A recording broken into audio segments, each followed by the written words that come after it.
Lies impact your decision, even when you know the lies are false. What this means is that whatever lies you've been told, maybe somebody said you're not good enough, somebody said you'll never make it in life, or maybe somebody said you'll always be poor, or you can never be a success at business. Whatever lies that you've heard that have been said about you, or whatever lies you told yourself, these lies are actually impacting your decisions, and they're impacting your decisions even though you may realize mentally that these lies are not true. But these lies are still having an impact, and we have to root them out of our system. To show you an example of how a lie has an impact, I'm going to tell you the story of King David and one of Saul's grandsons. His name was Mephibosheth. And in this story, we're going to see how a lie impacted a decision David made at the end of this story that David really should not have made. What's interesting about the Bible is that the Bible shows us who God is, and it also shows us our human nature. So I love this story to show us the human nature of man, and we're going to use it as an example of what we have to guard against and make sure we don't make this same mistake by letting a lie impact our decisions. So we're going to begin our story at 2 Samuel chapter 9, verse 1, and I'm reading from the Message Bible. One day, David asked, "Is there anyone left of Saul's family? If so, I would like to show some kindness and honor Jonathan."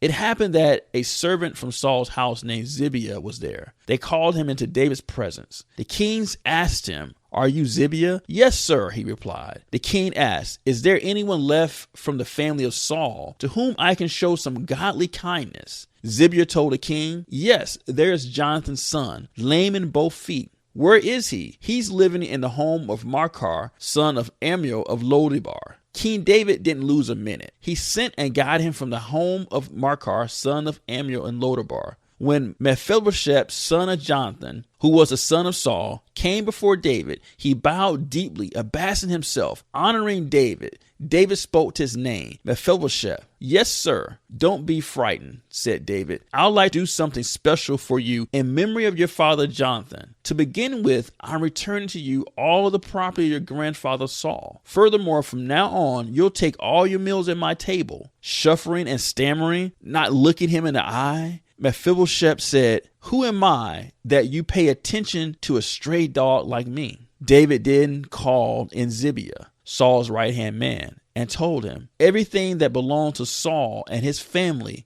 I've handed over to your master's grandson. You and your sons and your servants will work his land and bring in the produce, provisions for your master's grandson. Mephibosheth himself, your master's grandson, from now on will take all his meals at my table." Zibiah had 15 sons and 20 servants. "All that my master the king has ordered his servant," answered Zibiah, "your servant will surely do." And Mephibosheth ate at David's table just like one of the royal family. Mephibosheth also had a small son named Micah. All who were part of Zibiah's household were now the servants of Mephibosheth. Mephibosheth lived in Jerusalem, taking all his meals at the king's table. He was lame in both feet.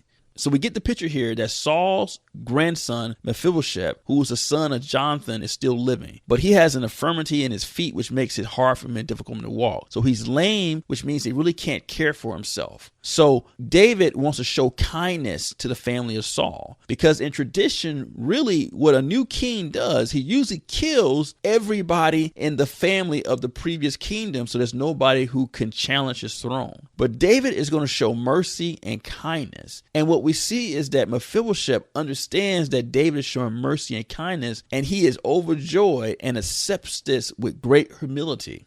Now, after this point, what happens is that one of David's sons tries to take over the kingdom. And in the midst of one of the battles, we pick the story up. 2 Samuel chapter 16, verses 1 through 4. Shortly after David passed the crest of the hill, Mephibosheth's steward Zibiah met him with a string of pack animals, saddled and loaded with 100 loaves of bread, 100 raisin cakes, 100 baskets of fresh fruit, and a skin of wine. The king said to Zibiah, "What is all this?" "The donkeys," said Zibiah, "are for the king's household to ride. The bread and the fruit are for the servants to eat, and the wine is for drinking, especially for those overcome by fatigue in the wilderness." The king said, "And where is your master's grandson?" "He stayed in Jerusalem," said Zibiah. He said, "This is the day Israel is going to restore my grandfather's kingdom to me."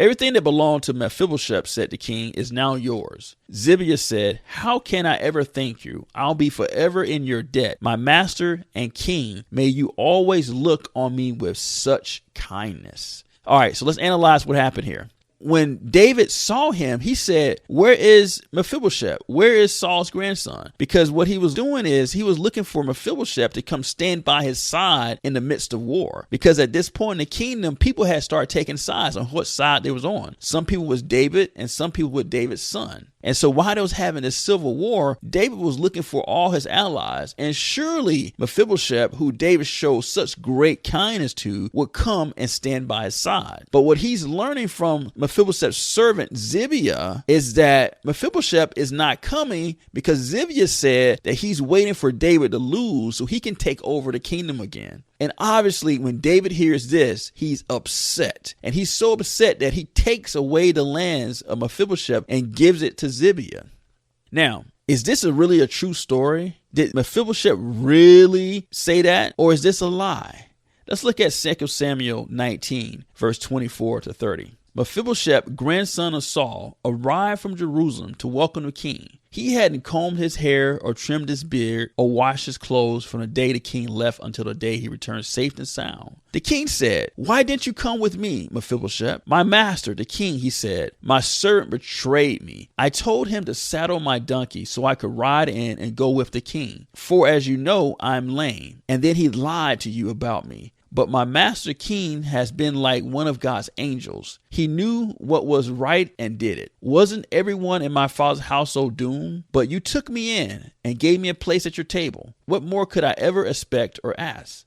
That's enough, said the king. Say no more. Here's my decision. You and Zibiah divide the property between you. Mephibosheth said, oh, let him have it all. All I care about is that my master the king is home safe and sound. Okay. Let's look at the story now. So Mephibosheth comes to David after David has won the battle, and he explains to David that he was betrayed by Zibiah. Zibiah lied to the king about the fact that Mephibosheth was trying to take over the kingdom. And Mephibosheth is setting the record straight. You would expect David to say, Zibiah, that dude lied to me. How could he lie to me about you? Go and bring Zibiah to me. Let me kill Zibiah. Let me give you all the lands back that I gave to him. But David didn't do that. But David said was, you and Zibiah divide the property between you. That's very interesting. Why would you let a thief keep some of the things he stole now that you know the truth? And obviously it's the truth because Mephibosheth said, let Zibiah have it all. All I care about is my master and that he's home safely. And obviously Zibiah cared more about the property more so than being truthful to David and David's safety. So surely a thief only have to give back half of the thing he stole once we know it's a lie and once we know he's a thief. But what happened here is that lie that Zibiah told David is still inside of David's consciousness. And when Zibiah told David that Mephibosheth had turned his back on him and was waiting to take over the kingdom, that was like a knife in his heart. He felt betrayed and hurt. How can this kid who I've taken in, who's ate at my table, how can he betray me like this? And that was a hurtful thing that David felt. And that hurt was a lie. And even though now David knows the truth, the hurt didn't go even though the lie has been exposed. And from a place of hurt, David is making a bad decision here. He has allowed the liar who told him the lie to retain a portion of what he stole, when obviously all the land should revert it back to Mephibosheth.